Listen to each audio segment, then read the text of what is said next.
Have you heard Nikola Tesla's theory on the pyramids? He believed that it was from an ancient civilization, predating what Egyptologists, is that a thing? He says that these pyramids were actually used as basically giant generators to harness electricity. But you seen those hieroglyphics of like, where like down, and it's like really far down in like a cavern or something in Egypt, and there's hieroglyphics of like them with light bulbs and stuff, and it's like connected to like a generator. Yeah, or it's like it's a clay jar that had like tar and like a metal rod in it. Yeah. That would act as a battery to where you could generate electricity. How in the world? Are you telling me the pyramids are just one big solar panel? That's what I'm saying. That's what Tesla said. So Nikola, thank you. And that's why they wanted him gone, because he knew how to find a sustainable form of energy. He said, we don't need a power grid. We don't need wires like for transporting electricity. It can just be sent out to homes, like through the atmosphere. He figured it out and got shot down. Nikola Tesla, a gangster? Oh, the OG.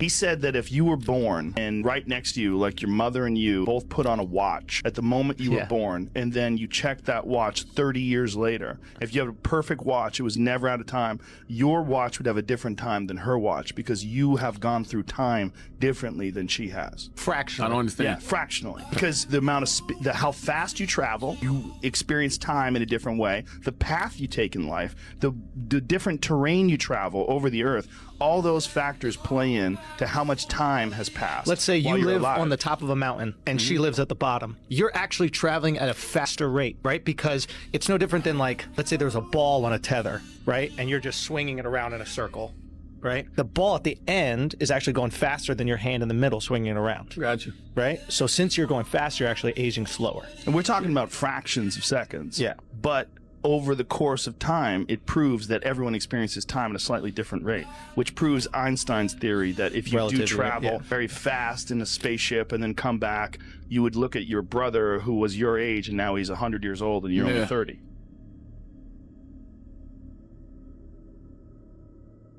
The real men in black, they work for the Air Force Special Operations Group out of Fort Belvoir, and they are the real men in black. These are special intelligence officers, specially trained. In fact, there's a special unit within the Air Force Intelligence Service. It's called Section K, and these men and women are sheep-dipped. And sheep-dipped means that they're military, they discharge them from the military, they make them civilians, and they bring them right back into their same job. The reason they do this is because they don't have to follow the military protocols, the dress and grooming standards, and they can operate freely, more freely, outside the military channels. Tell us a little about their history and how they first appeared. Back in the 1950s, when the Project Blue Book was occurring, there was investigations going on both overtly and covertly within the intelligence service. Most of the overt investigations were done by Air Force intelligence officers, one of them being my uncle, Edward Doty. And they would go out and ask questions, collecting overt information about UFO sightings. And then there was a secretive part of the Air Force Intelligence Service.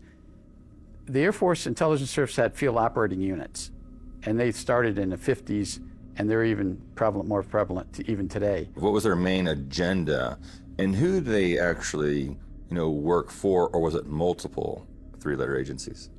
Their mission was to go out and collect the secret stuff, the secret information about UFO sightings or a UFO incident that occurred, to collect photographs or debris, or get statements from people, examine the area where a UFO was sighted or landed, collecting evidence that's on the ground.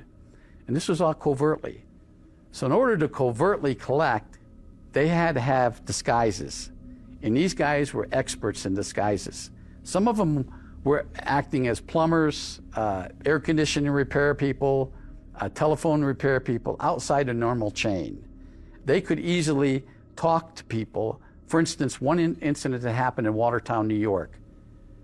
These MIBs came out as electricians because of an incident that happened west of the community of Watertown, New York, in upstate New York. and this was in the 60s. The Project Blue Book investigators had already been there and collected information. But the two people that actually saw this UFO and took pictures, they wouldn't share anything with the Air Force investigators.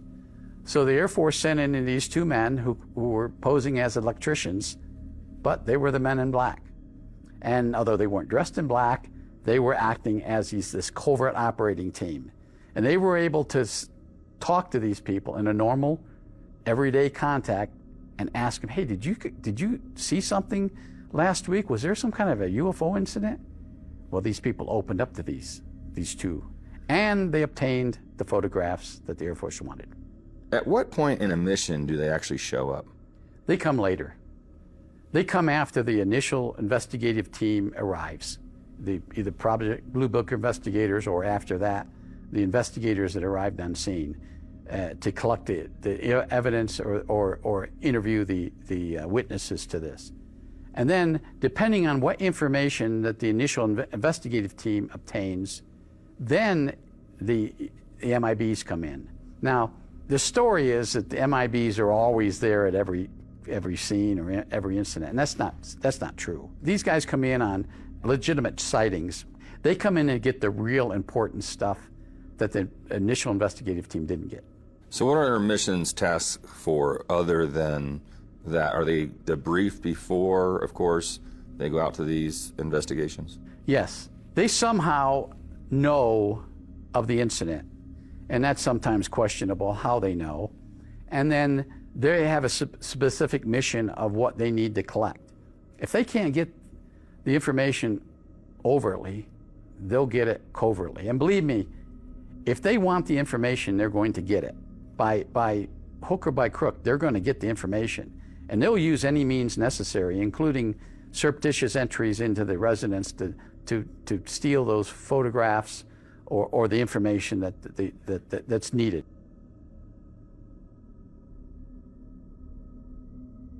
Okay, Dave is not a direct witness. He has not touched a flying saucer or been inside the program, but he's done the next best thing. What he's done is he's found the documents, the photographs, and the people who do, and they have given their evidence under oath, particularly to the Inspector General of the Intelligence Community, who found his allegations to be urgent and credible. The Congress really doesn't know what to do about Dave Grush's evidence. He's wrong-footed them. He's come forward and said, I know all about the program. This is where the craft are. These are the people you need to talk to. These are the code names of the various programs that are secreted inside special access programs inside the Defense Department. These are the people responsible in the Defense Department. This is the aerospace companies that are involved. He's given them chapter and verse. Now, what I'm really worried about is Congress needs to show a spine. They need to develop a new set of balls and start investigating this issue properly. And I think the only way to do this now is to bring it out into the public.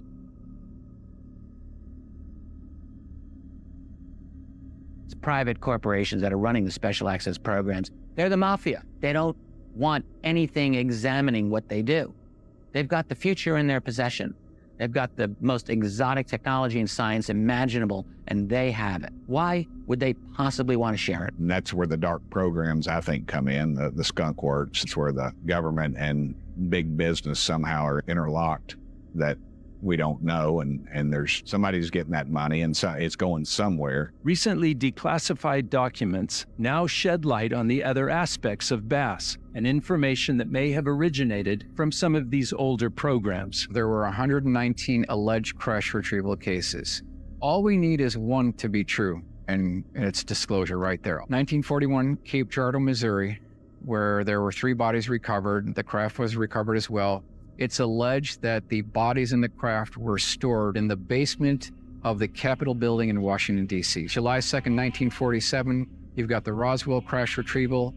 There was a small egg-shaped craft the size of a Volkswagen with a dome on top. There were 5 bodies recovered. 1 was still alive. 1953, you've got the Kingman. This is the not crash retrieval, but it is a forced landing. There were 4 beings all live.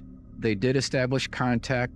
That craft was allegedly brought to the remote test site in Nevada. The 48 Aztec crash retrieval, this was a 99.9 foot diameter dish-shaped craft that had a kind of a silver outer exterior color. There were 2 bodies recovered on the upper dome of the craft. In the central part of the rim of the craft, on the interior, there were another 14 bodies for a grand total of 16 bodies.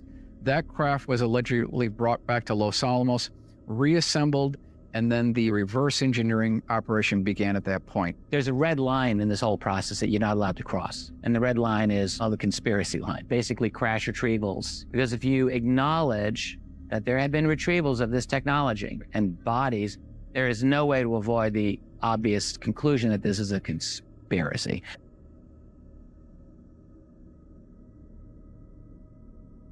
Now, there is a thing, right, it's called the Mandela effect, a collective group of people that have the same false memory. It stems from a group of people who believed Nelson Mandela died in prison in the 80s. Of course, he didn't. He died in 2013. And it turns out we all do the same. In Snow White, it's not really mirror, mirror on the wall. It's magic mirror on the wall. But you would swear blind that it's mirror, mirror. Yeah. And these things are unexplainable. Think of the song by Queen, We Are the Champions. I just want you to try and sing me the very end of it. No time for losers, 'cause we are the champions of the world. Now listen to the end of the song. No time for losers, 'cause we are the champions. Never says it. Oh, they never do. Of the world. I would have honestly bet my house on it. Have you not cut that off? I've gone through loads of versions of the song to double check. Someone call up Brian May.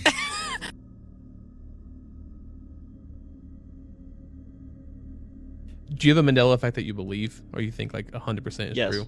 Which one? E.T. So, you've seen E.T., right? I mean, like when I was a kid. He says... But what hold on. What does he say? What does E.T. say? Don't do this to me. When he wants to leave, what does he say? Yeah. His famous phrase, like the one thing everyone knows. I don't know. I watched it when I was like 5. Is it E.T. phone home? Okay, wait. Does he say this? I'm going to give you 2 options. I said Does he say E.T. or does he say E.T. phone home? Yeah, phone home is what I said. No, he doesn't. Well, no, he doesn't. Apparently he doesn't. Yeah. I could swear that he does, though. Actually. Like that was like, probably not you. You're too young. That was a big thing. Like when we were kids, like people, Yeah. kids would like reenact that. Yeah, E.T. phone home. Yeah. Like he wants to go home. I feel like that's a very popular phrase, too. Like, Yes, so I'm going to try and look it up. Wasn't there other? Well, the one like Star Wars thing. Like he never said like, "Luke, I'm your father." That's Yeah. one of them. I could have swore he said that, too. I'm trying to think if there's any Mandela effects like I like am a diehard believer of. My main one is the E.T. one. See, I never watched that enough to like be like certain on my thoughts, but I thought it was phone home, but Yeah. I think it's because I saw like kids like doing that all the time, Yeah. like when we were kids. I'm looking it up. Hold on. Us millennials will speak to that one. I just heard noises and it freaked me out. Are you watching the scene? I am.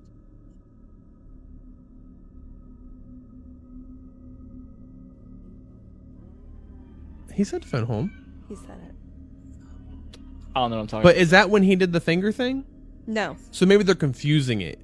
So Does he say it multiple times and people are just getting... Right. So that wasn't when he did the finger thing. No. So maybe when he does a finger thing, he doesn't say it.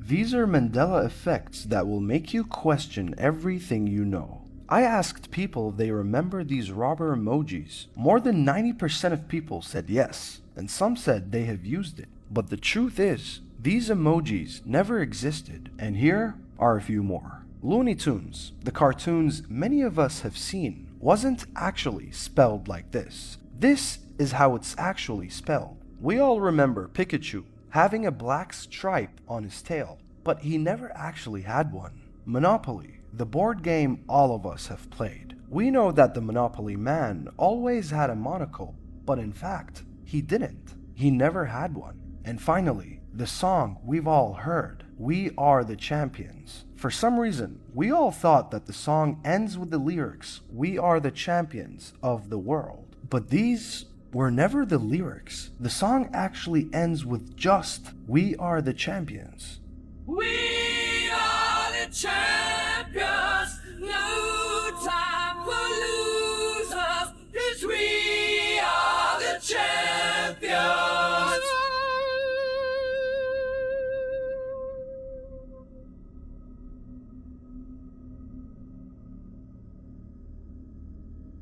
What's a conspiracy theory you 100% know is true? Root canals. There's this YouTube video, which before was a documentary on Netflix before it got pulled after 2 weeks, known as The Root Cause. The Root Cause discusses the big psyop by dental industry and by big pharma to fuck people's health up through root canals. You can't even watch it in the United States. You have to turn on a VPN because it's banned by the American Dental Association, which is in bed with big pharma. And I can say that because dentists can't say it because they'll lose their license, but I can say it because I don't have a license. I had a root canal recently removed. And once they did the DNA biopsy on the tooth, they found 20 different types of parasites growing and living inside of my jaw. So stay away from fluoride, and now stay away from root canals.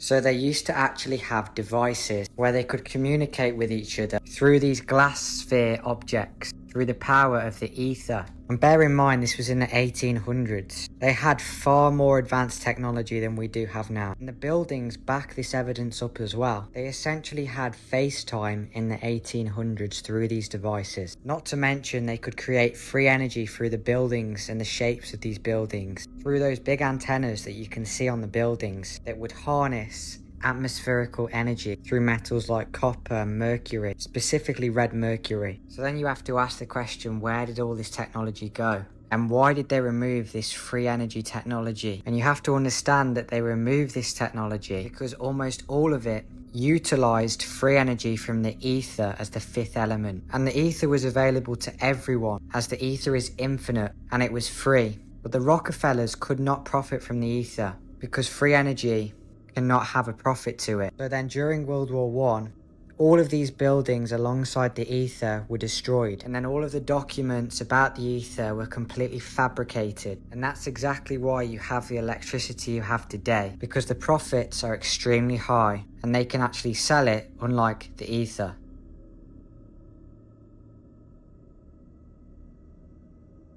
Look closely at this photo from 1813. It's the city of Krakow in southern Poland, flooded. But this flooding is not normal. It can happen after a hurricane or cyclone, but much bigger. Take a look at the surrounded building that is half submerged. The flooding has been so bad that other nearby buildings are almost completely submerged. So what could have caused this flood in 1813? It was caused by the Great Flood of 1802 following a 600-foot tsunami. And the photograph shows the waters receding 11 years later, and the buildings that were underwater beginning to appear on top. Some have doubts, saying that the camera was invented in 1839, how they photographed the flood of 1813. Well, the camera was invented long ago during the Tartars, and after Tartaria was decimated, destroyed by the Great Flood of 1802. The camera was just reintroduced by parts that control the world today. So the photo in question was taken from the roof of another building, or more likely, from a flying object, for example, a balloon, which was used a lot at the time, and of an individual who survived the Great Flood and had a camera with them.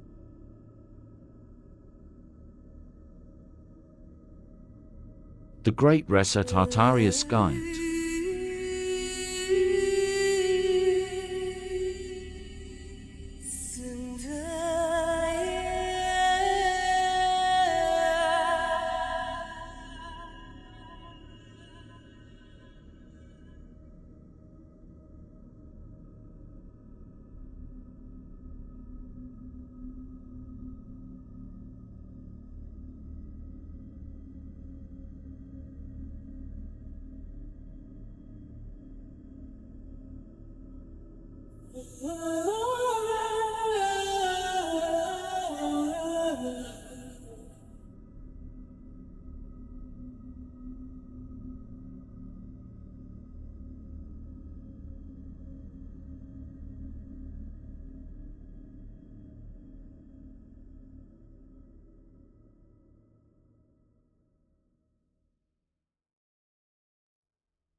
this don't make no sense.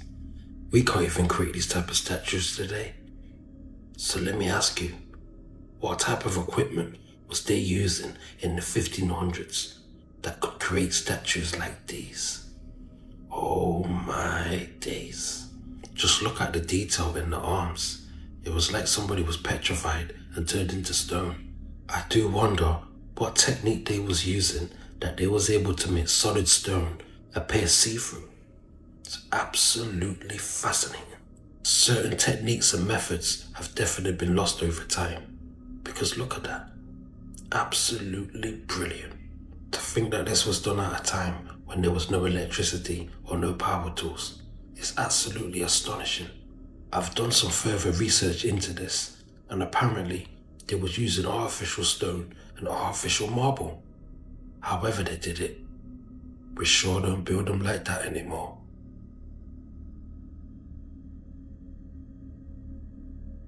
People should look into cymatics. This was done in cathedrals, which I thought was really cool. There was a fellow who took a device, went into cathedrals, and saw that the stained glass windows in the cathedrals were emitting the same picture on his device as the stained glass windows. The sound resonance in which we can't hear is actually being impacted by the materials and the colors and everything that's with it. So when you get into sound frequency, people can look into cymatics. There's lots of fellows who've done different things with cymatics. They take plates of salt and they show how different pictures and different graphics are created with sound. Each different sound can heal a different organ. This is where you get into like sound therapy, sound healing. You know, they do the things with the bells and they do things with the drums and the tuning forks. Back in the 1920s and 30s in Germany, they would do tuning forks. They put tuning forks up and down the body, and that's how they would begin to heal the person. They would find a spot that was stuck, and they would bring that tuning fork right to there. They'd hold it there until it cleared, and then they'd move it down. So when you get into plants too, certain frequencies of music can be very beneficial, and then certain ones can be detrimental.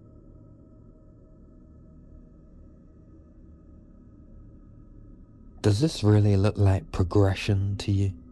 Does it suggest that we're the peak of human civilization?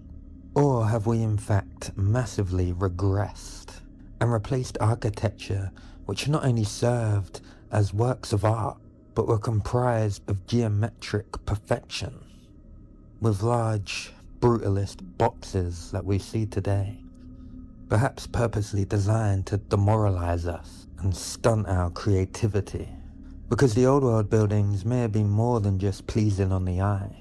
They could have been serving a practical function and being connected to an entirely different energy grid than what we use today. This could have been ether energy channeled from the Earth's atmosphere, an energy source that Nikola Tesla may have rediscovered before being sabotaged by JP Morgan and other elites of the times, rendering us stuck in this present dystopia.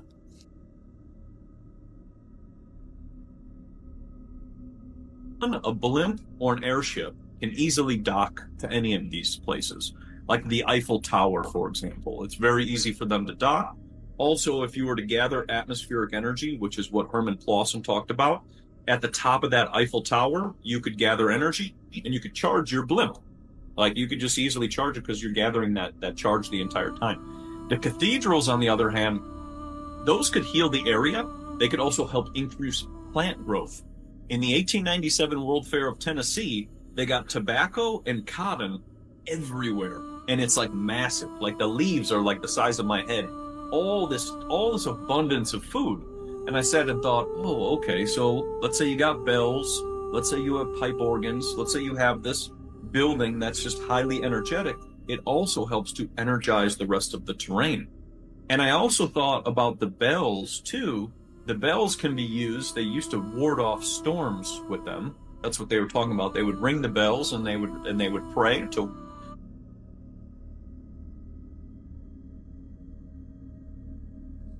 This was an electric quick service station for electric powered taxis in 1940. The fleet of taxis would just pull up and they would quickly swap out the battery. Almost like a NASCAR pit crew. It's funny, they had fleets of electric vehicles, electric taxis like this, electric trucks, So much. I went to the Museum of Science and Industry this spring in Chicago, and they had a whole wing of the history of the automobile. Not one of these electric vehicles were shown. Just the reintroduced technology from today, like the Teslas and stuff. Nothing on these electric trucks here. Nothing on these electric buses. It's like they didn't want you to know the capabilities and power of the past. And the parasites can keep on charging as a premium for their petroleum-based vehicles. Question everything, friends. Until next time.